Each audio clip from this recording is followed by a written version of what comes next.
அனைவருக்கும் வணக்கம். 6ஆம் இடம்ன்றது அடிமை தொழில், 10ஆம் இடம்ன்றது சுயதொழில். தொழிலை படிப்படியாக கற்றுக்கிட்டு அதில் முன்னுக்கு வந்துட்டு ஓனராக ஆயிடுவாங்க. அப்போ 10ஆம் இடம் ஆக்டிவேட் ஆகும். ஒரு சிலர் ஓனர் ஆனதுக்கப்புறம் அந்த வேலையை செய்ய மாட்டாங்க, மெயின்டைன் மட்டும் பண்ணிகிட்டே இருப்பாங்க. ஆனால் ஒரு சிலர் அந்த வேலையும் அவங்க செஞ்சிட்ருப்பாங்க. அவங்களுடைய ஜாதக அமைப்பு எப்படி இருக்கும் அப்படின்னா, 10ஆம் அதிபதி 3ஆம் இடத்துல போய் உட்காரும்போது அவங்க வேலையும் செய்வாங்க.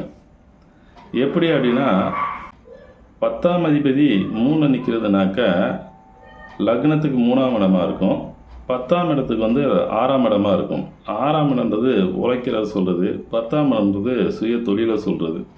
அதனால் இவங்க ஓனராகவும் இருப்பாங்க, அந்த இடத்துல அவங்க வேலையும் செய்வாங்க. நன்றி, வணக்கம்.